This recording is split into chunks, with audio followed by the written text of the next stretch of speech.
अस्सलाम वालेकुम, आदाब।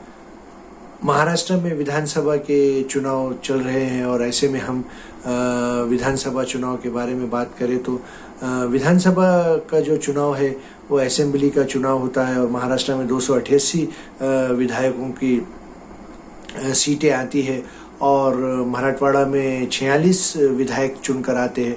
और ऐसे में हम बात करने जा रहे हैं कि हमारा विधायक, हमारा एमएलए कैसा होना चाहिए और पब्लिक ने कैसे एमएलए को चुनना चाहिए, कैसे विधायक को चुनना चाहिए, कैसे अपने लोक प्रतिनिधि को चुनना चाहिए। और ये कोई गली का चुनाव नहीं है, ये महाराष्ट्र का चुनाव है, असेंबली का चुनाव है।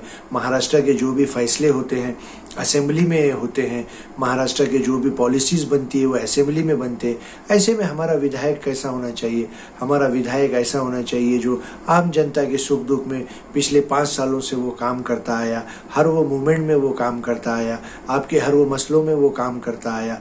और विधायक की एक ऐसी पर्सनैलिटी होना चाहिए जो उसको सभी चीज़ों का नॉलेज होना चाहिए, बात करने का नॉलेज होना चाहिए, काम करने का नॉलेज होना चाहिए। और उनका एक संगठन, उनका एक काम करने की शैली, पिछले 5 सालों से जो लोग काम कर रहे हैं ऐसे लोगों को आम जनता ने चुनकर देना चाहिए। अब ऐसे में कई लोग यहाँ पर विधायक का इलेक्शन लड़ रहे हैं, फॉर्म भरकर कई लोग चुनाव लड़ रहे हैं, लेकिन उनका कोई 5 साल तक आता पता नहीं रहता है और ऐन मौके पर वो चुनाव में आते हैं और चुनाव लड़ते हैं। और ऐसे भी कई लोग हैं जो पिछले 25 सालों से राजनीति में काम कर रहे हैं और आम जनता के सुख दुख में काम कर रहे हैं। ऐसे कई लोग हैं जो कई एनजीओज के माध्यम से काम करते हैं, उनकी कई संगठनों की विंग है, युवाओं में उनका काफ़ी दबदबा है, युवाओं की एक ज़्यादा फौज उनके साथ है। और कई लोग ऐसे भी चुनाव लड़ रहे हैं जो उनका हर समाज में काम है, कोई एक विशेष समाज में काम नहीं है, उनका सभी समाज में काम है। ऐसे लोगों को हमको विधायक बनाना चाहिए, असेंबली में भेजना चाहिए।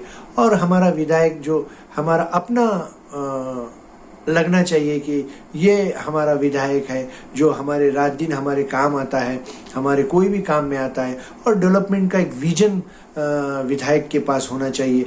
आज जो चुनाव हो रहे हैं वो सिर्फ आरोप प्रत्यारोप, एक दूसरे पर पर्सनल अटैक कर रहे हैं, लेकिन डेवलपमेंट की बात बहुत कम लोग कर रहे हैं कि भाई आप विधायक चुनकर आएंगे तो अपने क्षेत्र में आप क्या करेंगे। ऐसे कई लोग एमएलए इलेक्शन लड़ रहे हैं और उनको ये नहीं मालूम कि उनके क्षेत्र में किस चीज़ की कमी है, उनके क्षेत्र में रास्ते हैं, डेवलपमेंट है क्या, कोई बड़ा प्रोजेक्ट है उनके पास जो आम जनता को, बेरोजगारों को, युवाओं को रोजगार दे सके। ऐसा कोई प्रोजेक्ट उनके पास लाने की उनकी कोई स्कीम है क्या? वो विधायक बनने के बाद, असेंबली में जाने के बाद अपने मतदार संघ में वो फंड लाकर, वो निधि लाकर वो क्या डेवलपमेंट करना चाहते हैं और क्या बड़ा प्रोजेक्ट उनके मतदार संघ में नहीं है जो वो करना चाहते हैं। ऐसे लोगों को हमको एमएलए चुनकर देना चाहिए और उनको नॉलेज होना चाहिए सभी भाषाओं का, सभी समाज में उनका काम होना चाहिए। कई लोग ऐसे हैं जो उनको बाजू के क्षेत्र में कौन सा गांव है और वो गांव में कितने मतदार हैं वो तक नहीं मालूम, और कितने गांव अपने मतदार संघ में हैं वो तक नहीं मालूम, और अपना क्षेत्र कहाँ से कहाँ तक आता है। वैसे नांदेड़ में 2 क्षेत्र है, उत्तर और दक्षिण, और नांदेड़ काफ़ी बड़ा जिला माना जाता है और नांदेड़ में टोटल 9 विधायक चुनकर आते हैं और नांदेड़ प्रॉपर में 2 विधायक चुनकर आते हैं, उत्तर और दक्षिण।